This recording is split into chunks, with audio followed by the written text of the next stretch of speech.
the London House. Wait Yeah, a the minute. They London, opened a London House in Dr. Phillips? yeah, the London House and Dr. Phillips. And then they're about to open up a cigar lounge called the Bond Room or something like that. It looks like it's going to be top tier, man. Okay, you and I need to talk. We do. We do. Absolutely do.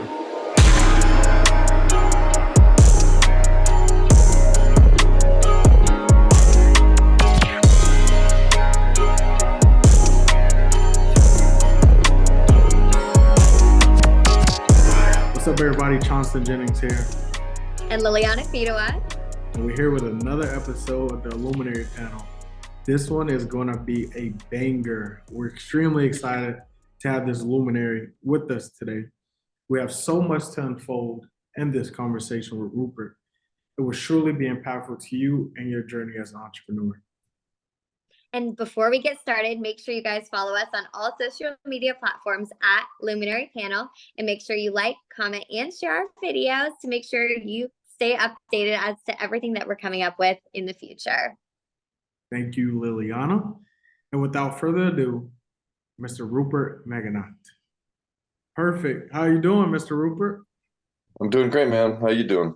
Doing well. Our audience is excited to meet you and get to know you. Just tell them a little bit about yourself and your company. A little about myself and my company. My latest venture is Orlandopreneur, and our mission is to create or transform Orlando's startup ecosystem into something that the rest of the world will want to emulate. Right. That's amazing. So as a resource for Orlando professionals, what would you say are the three biggest benefits of networking and expanding your personal/professional network? Well, the networking itself, obviously, it's you're creating new relationships, you're fostering older ones. It's always a good thing. Also, lead generation. I mean, you go there, you never know who you're going to run into, whether it's a potential investor or a potential new customer or partner. It's a great opportunity to get exposed to all of those at one shot. And then, of course, brand exposure. So, it's if only like 1% of people have a good pitch, but for those that do, it's really good to get your brand out there and talk about things and so forth. So, yeah. Right. And you mentioned pitch. Is there any strategies or practice, things that people can do to kind of work on their pitch? Because a lot of people, I think, don't understand how important it is to have an elevator pitch and be able to at least express or help people understand what you're doing as an entrepreneur or as a new Right. That's a good question. So there's a lot of what I consider to be insufficient information with regard to pitching. Okay, so like people say, oh, here's my elevator pitch, it's 30 seconds long, and I'm like, well, do you live in the Burj Khalifa in Dubai or something? I mean, I don't see any 30-second elevators anywhere in Central Florida or right. anywhere in the Southeast. Right. Exactly. And with people's whatchamacallit, attention spans being as low as they are, you don't have that long. You have 5, no more than 15 seconds to convert a non-interested party into an interested party. And so you really have to hit them right between the eyes, right? So you have to come up with something that's really you and is basically something that just makes both their eyebrows go up, right? And because you want them to say, a good pitch is something that almost 100% of the time, and I mean almost 100% of the time, they're going to say, tell me more. They don't even have to know anything about your industry. They don't have, I was in the game industry for years, and it's like, I'd walk into people and they only know about gaming, playing it, right? And they would be like, it worked all the time. But to answer your question more directly, there's a process to develop a pitch, and that process is why you have to understand, why are you doing what you're doing? Okay. Mm. So many entrepreneurs haven't even figured that out. And they're risking their livelihood and their marriages and everything else for something they don't even know why they're doing it. Right. And I say that as an entrepreneur for many years. Mhm. So know your why, really know the problem you're solving. Don't have a solution looking for a problem. You have a problem that you're trying to solve. That's good. And then once you understand your solution with the features and benefits, then you look at your competition, and there's always competition, always. Okay. And the easiest competition is simply, what are your potential customers doing now? Right. Mhm. Even Steve Wozniak said, when I asked him, it was like, what you didn't have any competition. I mean, what was your competition when you created the personal computer? And he said it was a pad of paper, a slide rule, a pen, and a can calculator. Yeah, that's true. And so know your competition. Once you know all those things, and of course your target market and so forth, then you can understand the value that you provide. And once you understand the value that you provide, now you can put all that together into a one line that you can tell people that snaps, right? Yeah. Wow. And so that's your elevator pitch, but then you have a social pitch, which is like a 90-second thing, right? Because once they sit there and say, once they sit there and say, oh, that sounds cool, tell me more, then they're hooked. And then you've got them for 90 seconds. And then you talk to them, like, who are you? Why should they be listening to you? What's your experience, and what are you about? What do you do? What's your company do? What's the traction that you've generated? And what's the next steps? And so that's a good social pitch. That's good. And then of course there's the 5-minute business pitch, like for 1 million cups or something like that. And then you've got your 20-minute venture pitch. So I hope I answered your question. No, that makes a lot of sense. And I think that would help a lot of our listeners as well, just because a lot of them haven't been, in that networking world kind of post-COVID and things of that nature as well. So they're just trying to figure it out as we go. But kind of in that same networking space, if there's somebody who's a little bit apprehensive or they haven't really done networking on their own, what are some tips or advice that you would give them before they even get to that networking event to set themselves up for success? How do you know that one person that you really need to talk to is not going to be there? Right. And that's huge.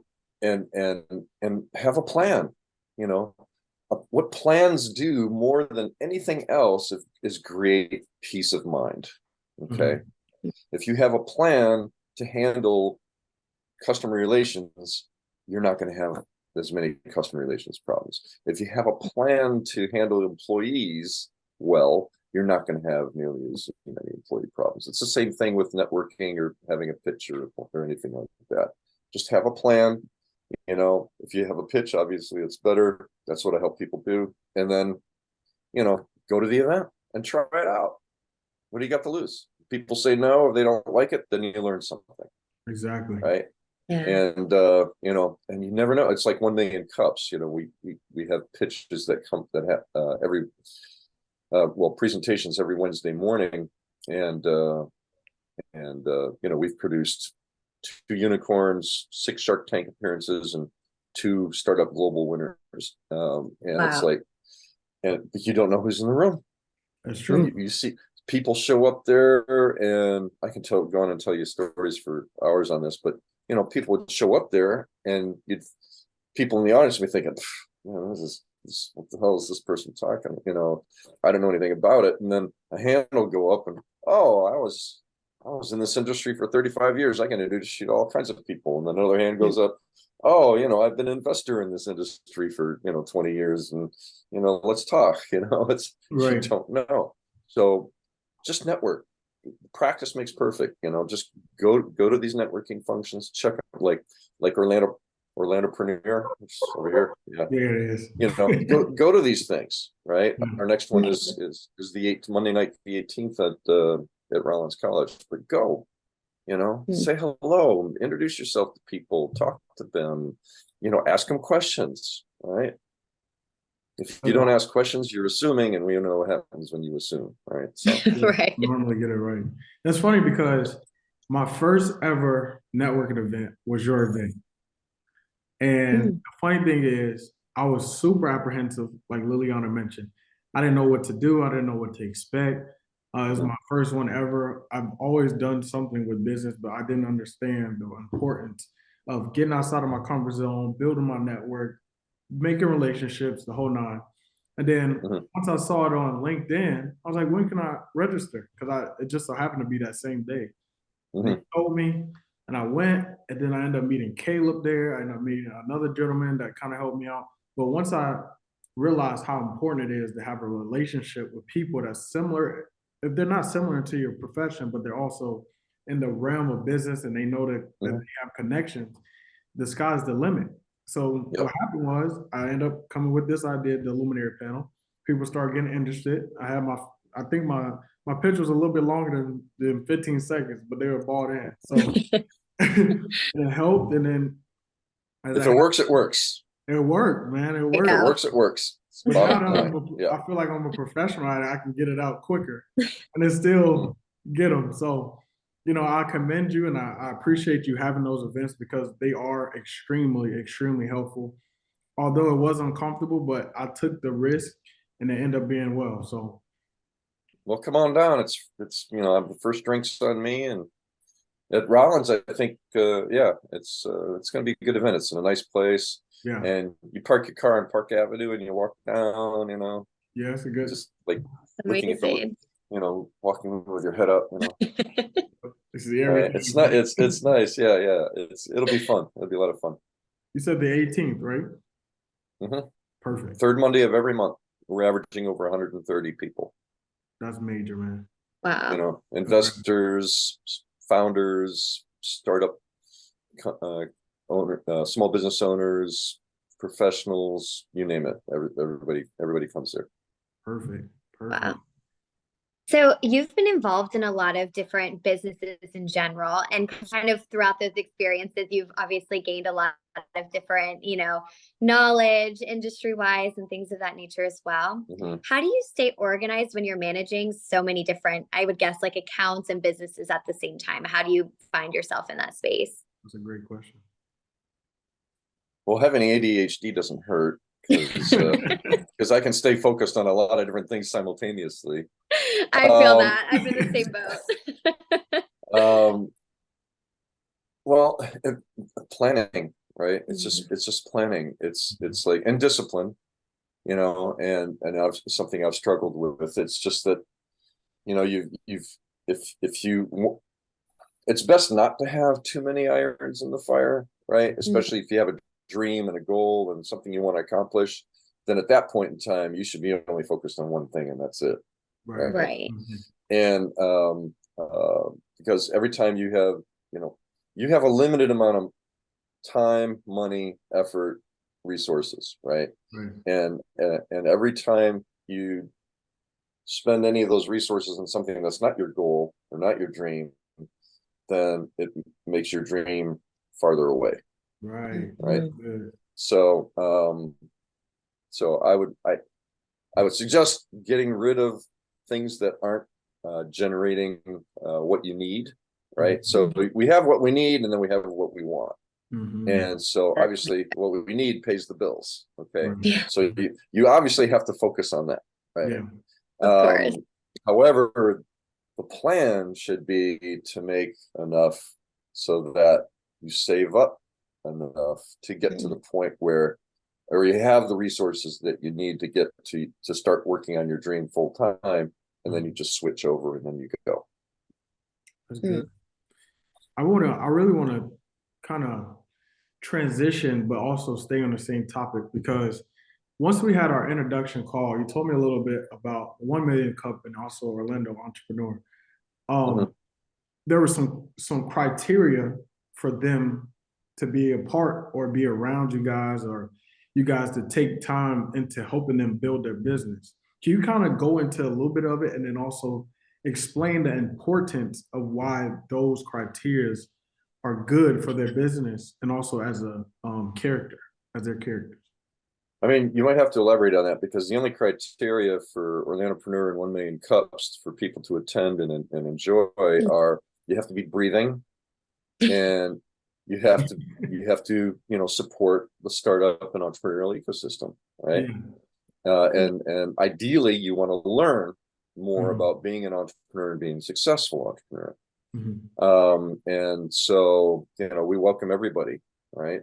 And we're well known for having, very inclusive and diverse audiences, and presenters and mentors and everything like that. I mean, it's, so there's it's the lowest barrier to entry there is, right?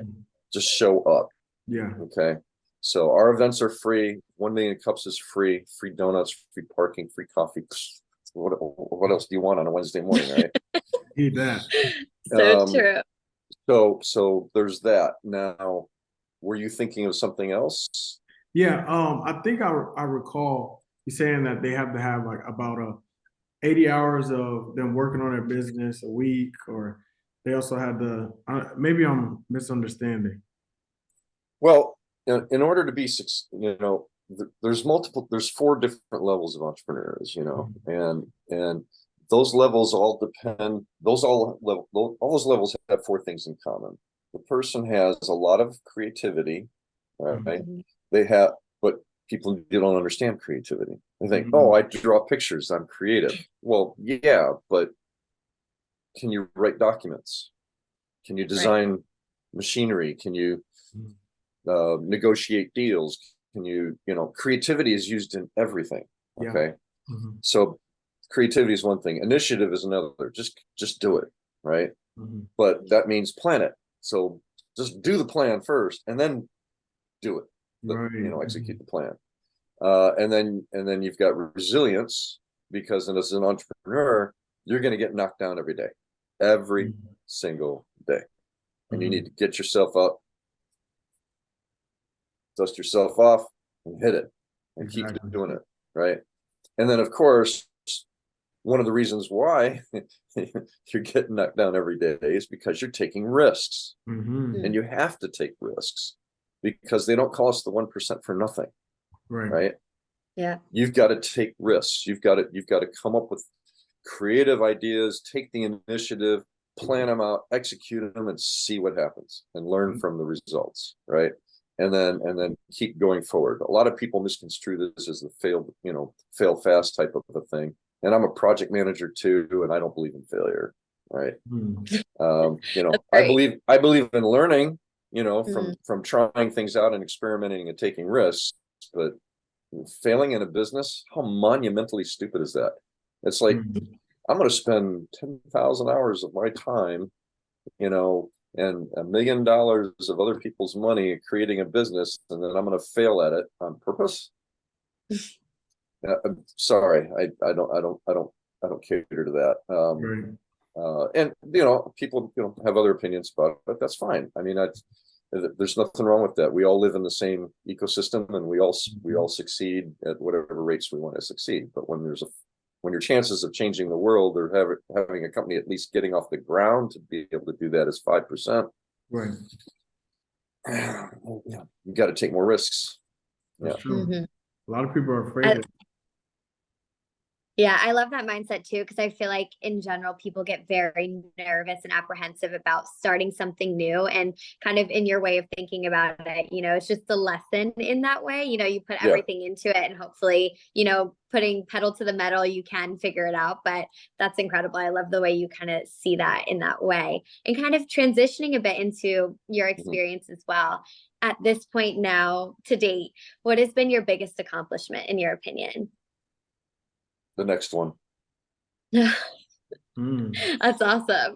I mean, I'm sure I've done some cool things and worked on some great projects over the years and all that, and helped a lot of people. It's just that if you're not moving forward, then you're stagnating. And as you can tell, I'm too young to be stagnating. So it's I don't know, if I had to I had somebody ask me this recently. So I helped start the first business accelerator in Orlando. It was called the Central Florida Innovation Corporation. Mhm. And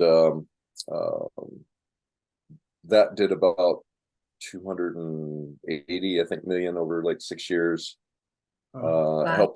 Helped start, and now I wasn't running these, I helped start them. Mhm. And I helped start Milcom, which was the first venture capital firm that did about 600 over about 5.5, 6 years. So, I mean, and then I was running the Central Florida Council for High Technology in Central Florida back in the mid-90s, which was 6,000 members. wow. It was a very vibrant community back then. We had a lot of fun, and we didn't have all the different hubs that were, siloed as we do today. But that's changing too, due to the efforts of a number of organizations in town, including ours. And winning awards and all that, as my uncle would say, to just put money in your pocket. It's like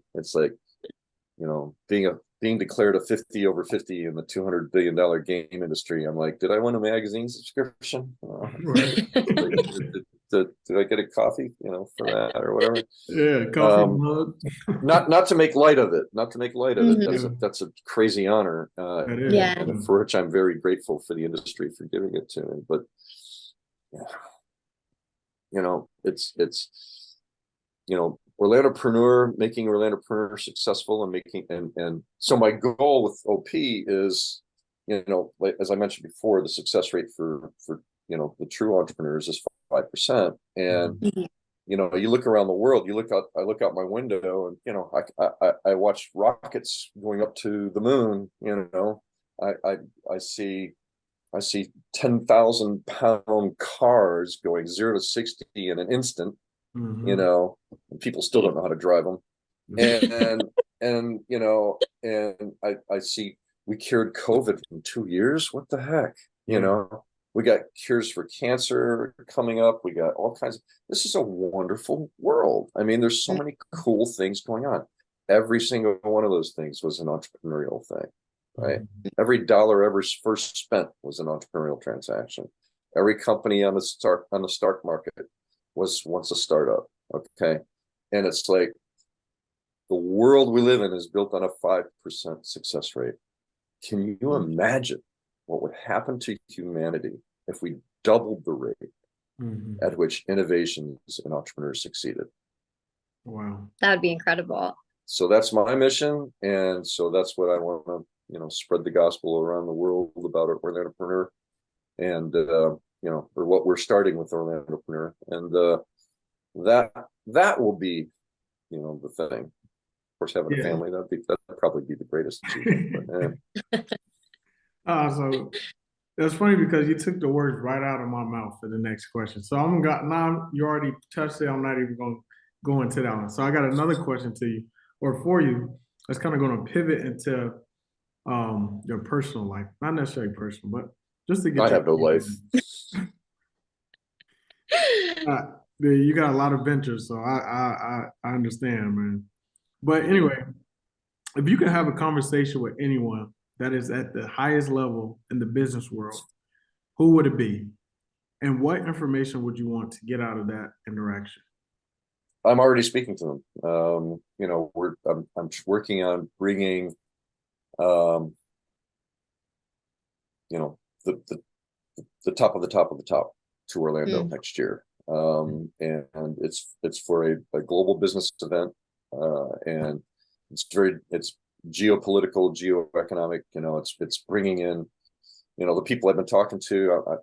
Seriously, I'm not bragging or anything like that. These are the people that I've been talking to. Right. And it was Steve Wozniak, Steve Case, Richard Branson, blah blah blah. Wow. Wow. And it's like, and if they put their pants on one leg at a time, I mean, yeah, they're people like us. They really are. They just have different constraints and different things that drive them.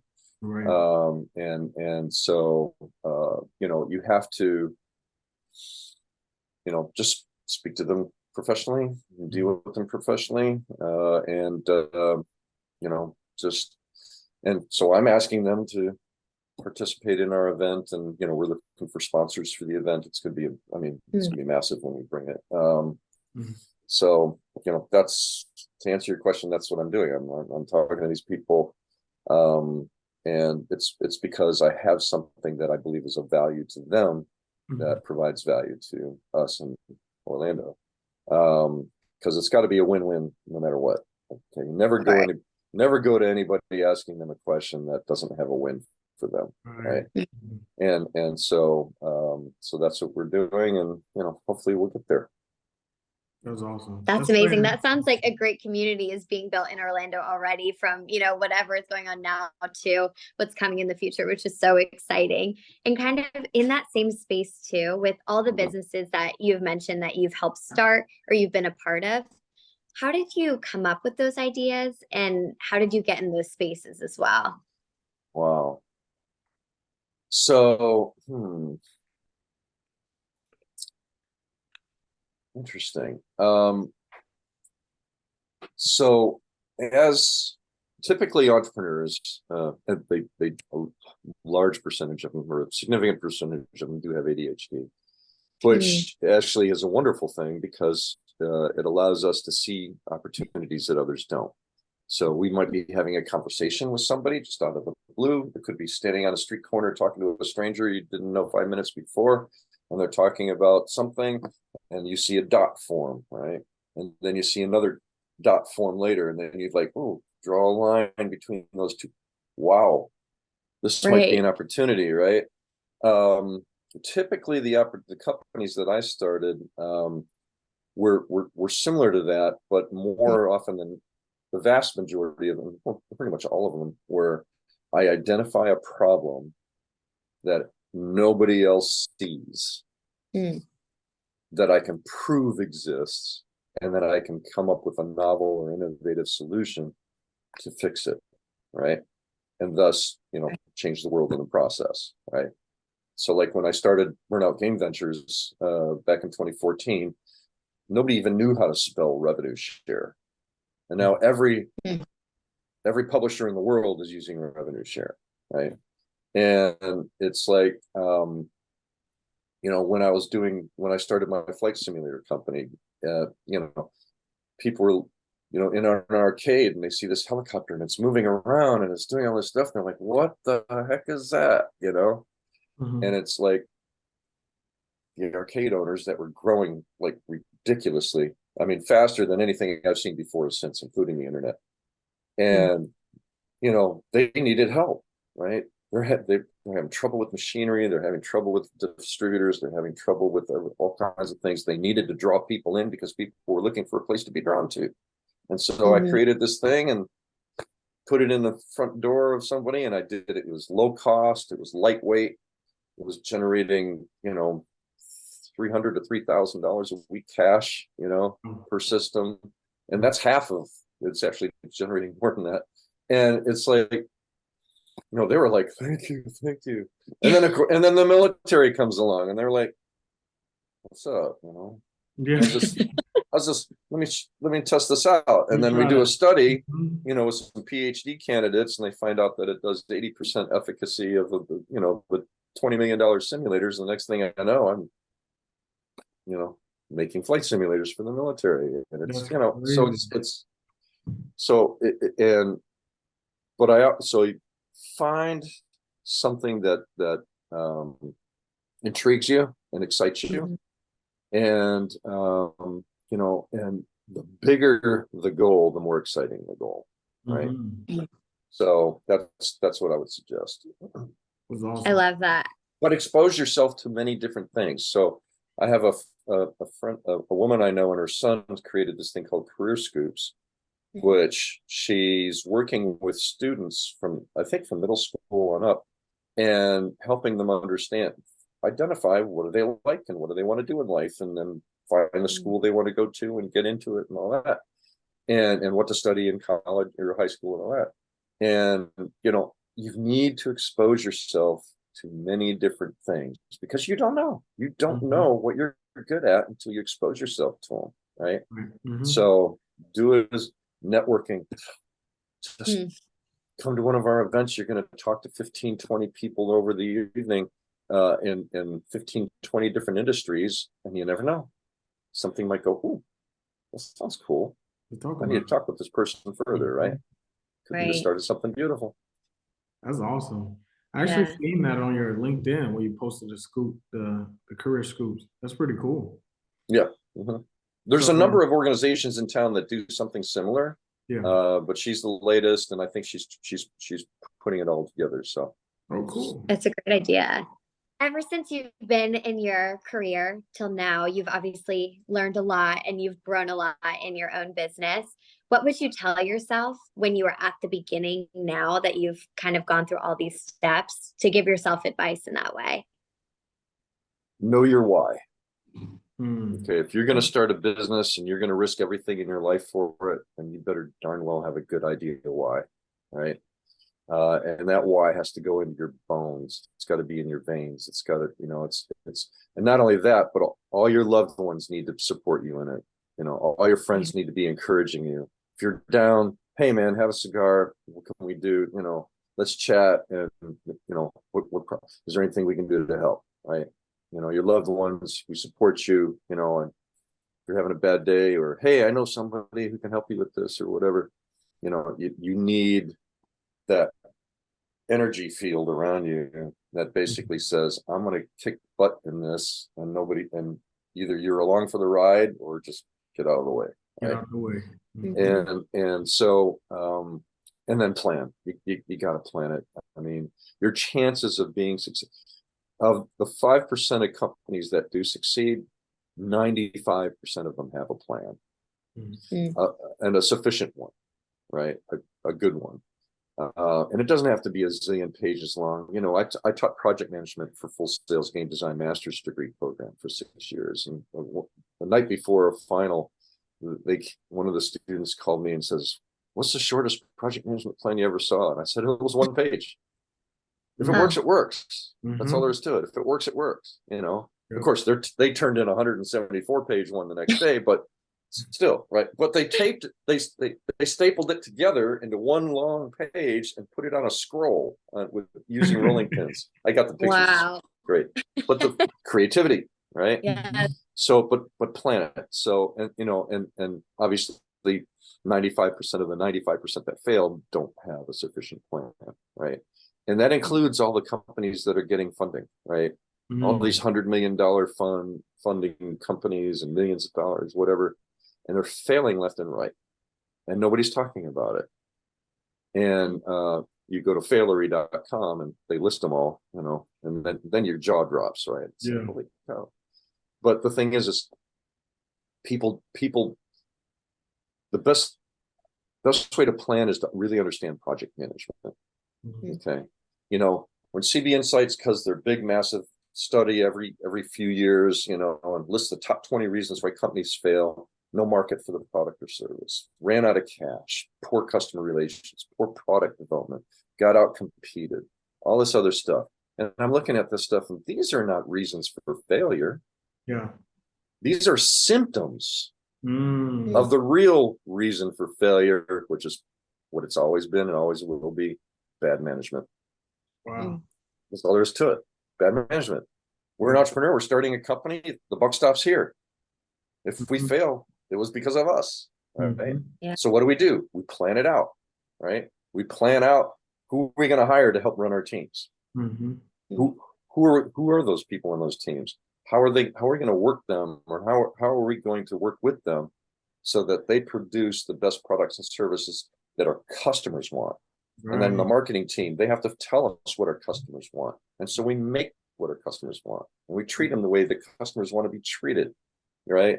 And then we make sure that we have the right finance people on our side to make sure that we're making more money than we're spending, right?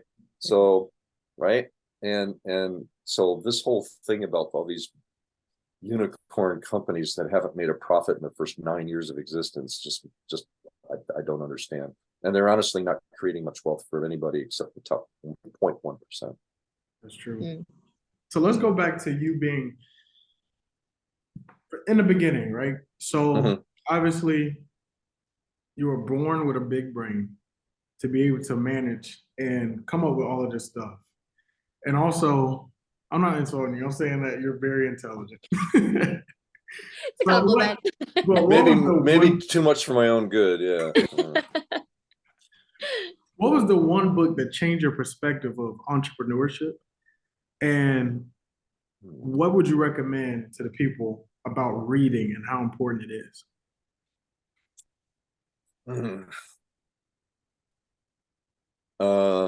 So the interesting thing about ADHD is do as I say, not as I do.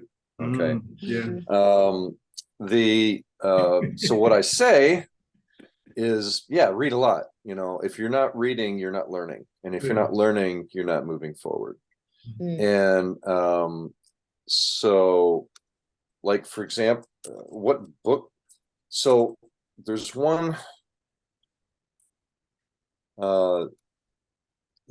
book that did change my life, and it was The Power of Intention by the late great Dr. Wayne Dyer. I've read that one. That was really good. And it literally changed me and my life. I mean, it's all my family and my closest friends and people were like, wow, what happened to you? You're more confident, you're more calm, right?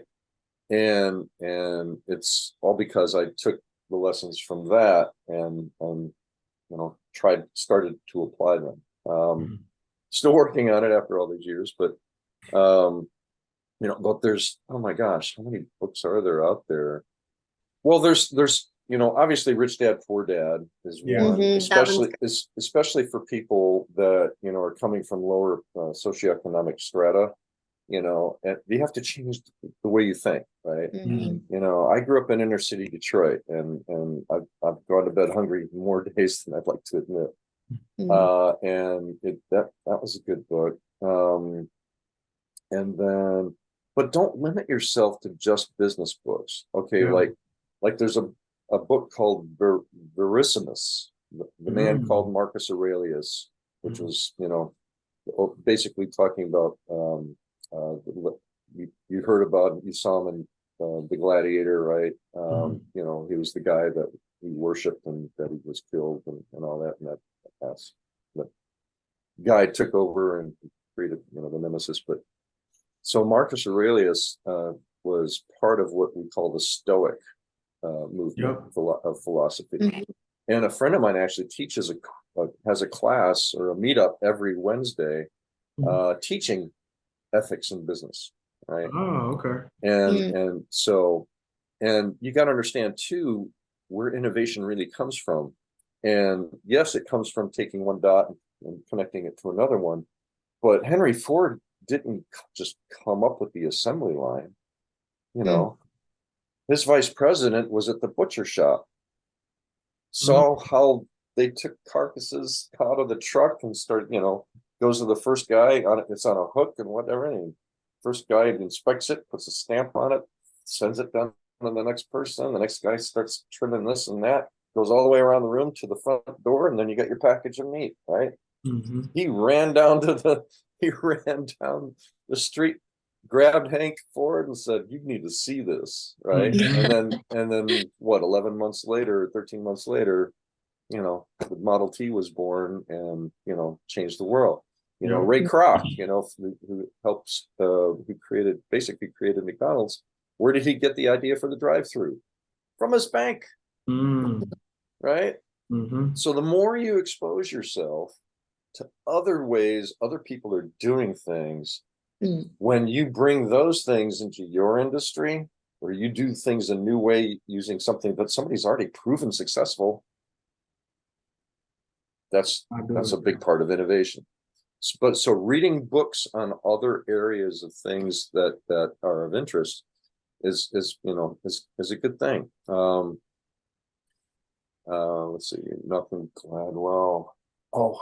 Start with Why by Simon Sinek, right? That's if you don't understand your why, you're doomed to failure, honestly, right? And even if your why is I want to make a lot of money, okay, That's a very weak why. That's very weak, right? Yeah.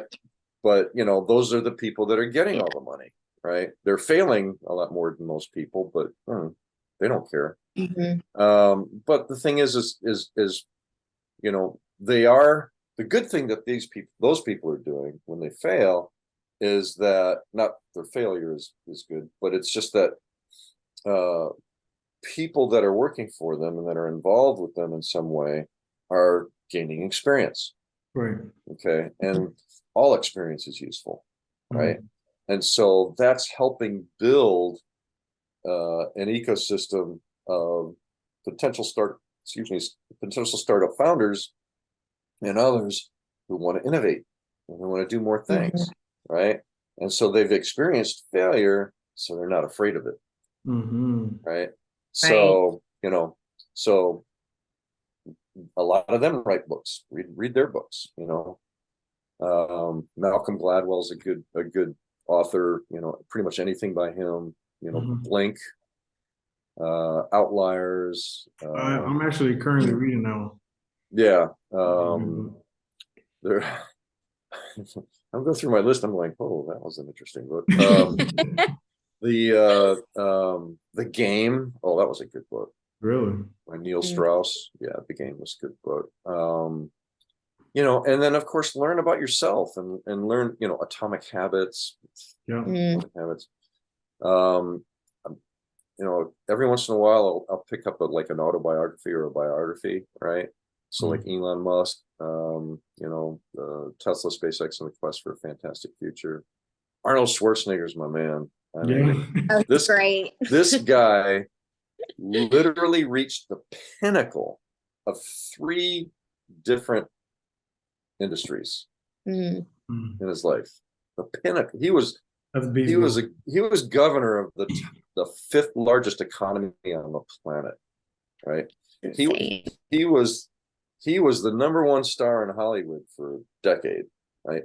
And he was by far and away the biggest bodybuilder and best bodybuilder that the world had ever seen, right? So Mhm. it's like, you know, he does not have ADHD. Right? He can't Yeah, say anything. you locked in. But you know, so he could really focus on things. But you know, people read about other people and see if there's anything between you and that person that is similar. Of course, there's going to be tons of things that are similar, but you've got to recognize it and you know, build upon that. So yeah, expose yourself to different things and see what happens. That's good. No, that's great. I've literally been writing down all the books you've been saying. I'm like, okay, I've got to put this on my list because those were amazing. Because I'm always looking for new books to kind of refresh my mind to continue learning. So that's amazing. And kind of with that too, I know, you know, you have such a busy schedule and you're managing so many different things at different times. What do you find for yourself is the best way for you to unwind outside of work and just really get into your headspace? I mentioned it earlier. Basically, I hang out with a bunch of old dudes, and well, actually, no. I mean, most of my friends are in their 20s and 30s, but you know, we sit down and we hang out. You know, we like to talk about alcohol and cigars and yeah, What's your choice of cigars, man? So Meghnot had made a limited edition Inspirato called the Palladium, and I literally have the last 2 boxes. Wow. I mean, and I'm like, they're in a vault, right? They're like Superman They're ain't getting hidden. into these, you know. It's like, and it's like, so I'm aging them, and hopefully I'll still have, I'll smoke my last one 10 years from now. But yeah, I mean, there's so many good ones, you know. So That many may good have to be a ones. whole other podcast, man. Yeah. But so yeah, we get together. Unfortunately, there's certainly not enough cigar bars in this town. And a couple of them that do exist aren't that great. But there's some really good ones. There's 2 really good ones. But so, you know, I'm thinking about, you know, doing a cigar bar. Right? Oh, okay. That's fun. Because, you know, And if you're passionate about it also, that's always a plus. yeah, I mean, you know, so. Yeah, I see that I don't know if you're familiar with the London House and Dr. Phillips. Oh, the London House. Wait Yeah, a the minute. They London. opened a London House in Dr. Phillips? Yeah, the London House and Dr. Phillips. And then they're about to open up a cigar lounge called the Bond Room or something like that. It looks like it's going to be top tier, man. Okay, you and I need to talk. We do. We do. Absolutely do. But Leon, you can go into the closing. Yeah, so we like to ask all of our guests who come on here what, they believe we can improve on, because it is our mission to serve our audience. So we always want to make sure that we are improving to the best of our abilities. So in your opinion, what could we do on the Luminary panel to improve? Well, I mean, I found the interview to be entertaining. You're both easy on the eyes, and you're asking questions that I believe generate useful and valuable answers. So I don't know. When you get when you get your own studio, and then we can sit there like like whoever, and just have drinks and cigars and just do it in a more casual manner. But Yeah, you'll get That's there. the next step. We're That's the working plan. towards that. So hopefully we can have you back and do that, because that would be amazing. Oh, I'd love to. Absolutely. That's the plan. So actually, I'm creating a list of places that I want to reach out to be able to create a partnership with them, and to be able to have like 1-2 week events where it's casual, young executives come in and just network a little bit, but more so for us to have the live shows there. So yeah, we're in a process, man. And then we're actually having something soon. I'll talk to you off camera about it. Mhm. I think you enjoy it a lot too, man. Okay. Well, actually, one of the strategies that we're going to be implementing at Orlandopreneur is to have a weekly or bi-weekly podcast that's focused on our lunch and learn. That's focused on our lunch and learns in our education program. Mhm. So let's talk. Let's do it, man. Let's That's do great. it. Yeah. Sounds good. Well, thank you a million. No pun intended. So thanks, thanks a million for coming on the podcast and giving us so much access to your journey and giving us so much insight. Please share where we can find you, where the audience can find you, and the best contact. Well, I am literally the only Rupert Meghnot on planet Earth, so you're not going to have a problem finding me on LinkedIn or social media. Though I am choosy about the people that I link with, and certainly especially on Facebook. But yeah, I mean, reach out, and if you're trying to start a business or anything like that, you need some help, I will basically come at you and say, look, you want to pitch, then we got to go through the process I described earlier. And everything's all laid out, and it's going to take effort. But for every minute of effort for every hour of effort you spend planning, you eliminate 100 hours of grief in the next 12 months. Right. Wow. So you want to go through that grief because you're too lazy or whatever to plan. But happy to help everybody and anybody I can. Come to our event at orlandopreneur.com, and so sign up. We started in January. We have 1,200 plus members. We're literally the fastest growing startup community in the #1 startup city in the country. So come see what all the fuss is about. Meet some people, and have a good time. Generate some new opportunities. And if you're looking for work, get your butt over there. Bring your resume. Right?